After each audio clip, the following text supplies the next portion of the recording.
मोठी अपडेट आहे। रोशन शेख विजयी झाले आहेत। मुंबईमध्ये एमआयएमचा 6वा उमेदवार विजयी झालेला आहे। मुंबईमध्ये एमआयएमची घोडदौड सुरू आहे। प्रभाग क्रमांक 138 मध्ये एमआयएमचे रोशन शेख हे विजयी झालेले आहेत। संपूर्ण मुंबईतलं जर आपण चित्र बघितलं तर भाजप 99 जागा, शिंदेची सेना 30 जागेवरती, तर ठाकरे बंधू मिळून 72 जागा, काँग्रेसला 15 जागा आणि इतर जे उमेदवार आहेत ते 9 जागांवरती या ठिकाणी आलेले आहेत। मुंबईमध्ये आपण चित्र बघितलं। ठाण्यात जाऊया। ठाण्यामध्ये शिंदेच्या शिवसेनेचे माजी महापौर यांच्या संदर्भातली एक अपडेट आहे।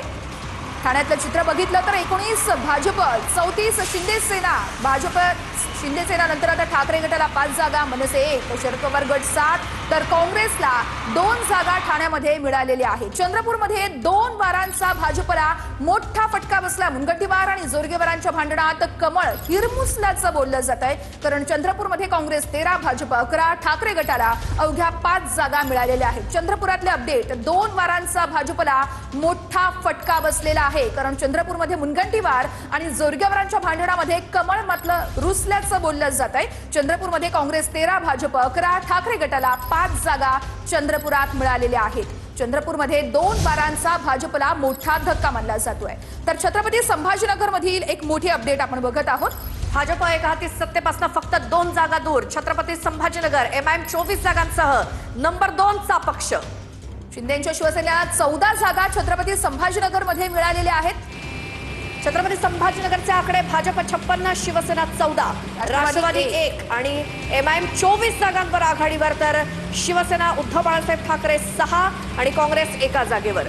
छत्रपती संभाजीनगर मधील ही संपूर्ण आकडेवारी आपण बघितली। भाजप एकहाती सत्तेपासून अवघ्या 2 जागा दूर आहे। छत्रपती संभाजीनगर मध्ये एमआयएम 24 जागांसह 2 नंबरचा पक्ष या ठिकाणी ठरलेला आहे। पहिल्या नंबरचा पक्ष भाजप, दुसऱ्या नंबरचा पक्ष एमआयएम।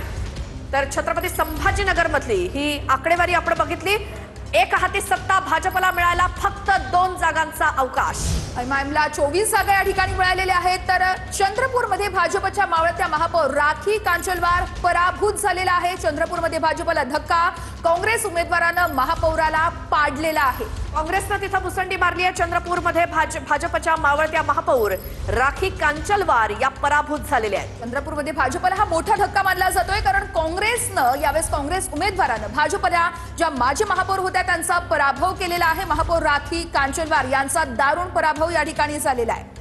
तर एकूणच सगळ्याच ठिकाणची आकडेवारी ही आपल्या समोर येते, अपडेट होते। चंद्रपूरमध्ये भाजपच्या मावळत्या महापौर राखी कांचलवार यांना काँग्रेसच्या उमेदवारानं पराभूत केलेलं आहे, त्यामुळे चंद्रपुरात भाजपला मोठा धक्का हा म्हणावा लागेल। काँग्रेसच्या उमेदवारानं भाजपच्या उमेदवाराचा चंद्रपुरात पराभव केलाय। चंद्रपुरात जर हे चित्र असलं तरी राज्यातील आपण संपूर्ण चित्र बघितलं तर राज्यातील बहुतांश महापालिकेमध्ये भाजप आणि महायुतीनं सत्ता काबीज केल्याचं चित्र आहे। मात्र लातूरसह चंद्रपुरात काहीसं वेगळं चित्र आहे। चंद्रपूरमध्ये भाजपला धक्का बसलाय, काँग्रेस उमेदवारानं महापौराला पाडलेला आहे। माजी महापौर आहेत राखी कांचलवार, त्यांचा पराभव झालेला आहे। मुंबईमध्ये पुन्हा